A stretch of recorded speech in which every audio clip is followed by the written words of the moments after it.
Hi. I hope you had fun last night watching the debate. I hope some of you watched it with me and followed my tweeting and my comments on my website. I think that the clear, undisputed winner of this debate was Newt Gingrich. It was so clear that this guy is head and shoulders above everybody else when it comes to foreign policy and national security. When he ticked off the conditions under which he would stay in Afghanistan, that was such a brilliant answer. In those respecting sanctuaries, cross the borders in hot pursuit, stop telling us who to bomb and what to do, and if you want us to be in your country, you got to let us go ahead and win. Absolutely a brilliant, brilliant answer. I thought that he was the only person there who, when they talked about Pakistan, said he was outraged that they were sheltering Osama bin Laden. Everybody else was talking about, oh, it's a nuclear country and you got to be so careful.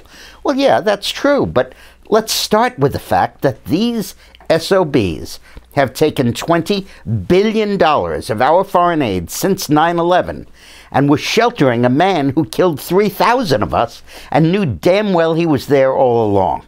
Okay? Gingrich showed some anger about that, and it's about time we had somebody that did that. I thought he was just terrific. Now, he made a big mistake. His proposal for amnesty for people who've been here a long time and have roots in the community and so on really opens a door there.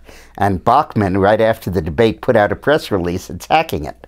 Because basically, Bachmann, Kaine, Gingrich, and Perry are competing for the Tea Party evangelical vote.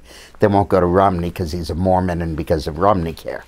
So she really now has Perry and Newt to the left of her on immigration, which is a pretty good place for her to be, and very astute of her to jump in on that. Romney, on the other hand, now also has Gingrich and Perry to the left of him on that issue. That's very significant. And, you know, throughout the debate, Eileen was pointing out, she's a lawyer, that, you know, what are you going to do? Say, this person can stay because they go to church, but this person can't because they don't? Or this person can stay because, you know, he works in a certain occupation and this other person can't? That's a violation of the 14th Amendment waiting to happen. So, a very, very interesting opening, and I think Newt made a mistake. He outthought himself on that. Now, my choice for coming in second in this debate was Bachmann. I thought that she showed a depth and a knowledge of this stuff that was really impressive. I was a little unimpressed with her Pakistan answer because it showed she's kind of been co-opted by the Intelligence Committee folks she's been working with because she was far too timid on that. But I felt that she really displayed a knowledge and understanding and a depth on foreign policy that I thought was terrific. Romney was his usual dependable self. He gave very good answers. He shot back each time. His point about letting people stay here if they've been here for a long time was a magnet, and we have to get rid of all the magnets. His opposition to the defense cuts was strong. And he did something else that's really interesting. You have evangelical candidates in this race. You have Perry, you have Bachmann, you have Kaine, Santorum. You have economic conservatives in this race. You have Romney, and you have Gingrich, and you have a bunch of others. You even have isolationists and nuts in the race, like Ron Paul. But you don't have a national security candidate. You don't have a John McCain in this race. And about 10% of the Republican electorate is national security focused. Romney became their candidate tonight. He was the one that stood up and said, no, we're not going to pull out of Afghanistan. We're going to listen to what the generals have to say. We're going to continue the investment we've made there. No, we're not going to cut the defense budget in harmful ways. He was really a hawk. That's in sharp contrast to the first debate, when he seemed to be open to second-guessing the generals about getting out of Afghanistan early. And that was a very important strategic move for Romney to make. So I'd put him coming in third. I thought coming in fourth was Santorum. I think he was competent and good and very excellent on this.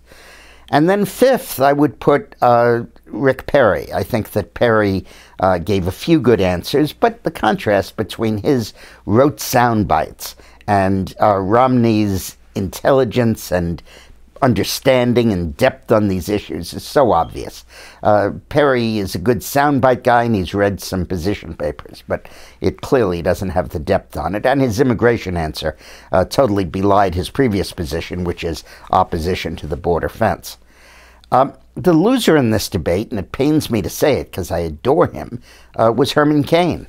When you talk about economic issues, he just absolutely hits the ball out of the park. As a businessman, he understands the virtues of sharp reductions in the income tax and his famous 999 proposal. But on foreign policy, he obviously is just out of his depth. When he said that he was going to fight Syria by stopping the purchase of their oil, there were two problems. One is we don't buy any, and secondly, they don't make any. Syria's oil production is about 300,000 barrels a day. That's less than Argentina. I mean, it's a tiny, tiny, microscopic oil production. It probably ranks about 50th in the world in oil production. Anyone who really knew the Middle East would know that. So I'm very concerned about Cain on this. I think he could really have hurt himself in this debate. And, of course, the losers were Huntsman, who was in the wrong primary. When he touts his record of appeasing China and of letting China get away with everything, and he says based on that we ought to elect him president, it's ridiculous. And Ron Paul is absolutely beyond the pale. He would have opposed our entering World War I. World War II, he would have said, oh, reason with Hitler. You know, don't take any action against Hitler that we wouldn't want Hitler to take against us. The other thing that I was going crazy about in this debate is CNN deliberately undermined Romney and deliberately hyped Ron Paul and Huntsman. Their goal in this debate, and was insidious, was to give Paul as much face time as possible so he gets as much votes as possible, and so the Republican Party nominates a nut who can't possibly win, and to sidetrack the candidate who's the clear frontrunner, Romney, and give him as little exposure as possible. There was one period of about half an hour where Romney couldn't get a word in edgewise, and when Romney finally spoke, they put on a split screen with Ron Paul and Mitt Romney. Somebody ought to call CNN on that, and I just did. Now, Dubs, my dog, was unimpressed with this debate. He sat curled up at my feet during the debate, and really had no comments about it, and certainly nothing interesting to say. That's because when he went to Washington, in our children's book, Dubs Goes to Washington, he expressed himself rather thoroughly about his views about patriotism in the United States, and you should read the book. How did you like that for working in a plug? You take care. Now, tomorrow is Thanksgiving, of course, and Friday as well. I'm going to have a video up those 2 days that casts an entirely new perspective on the Pilgrims' immigration.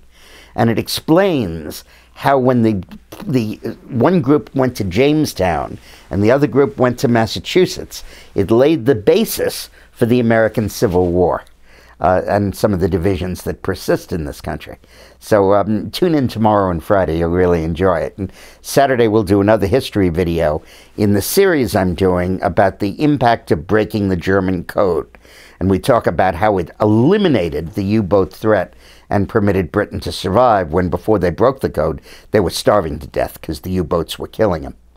So thanks a lot, and we'll talk about issues next week. Thank you.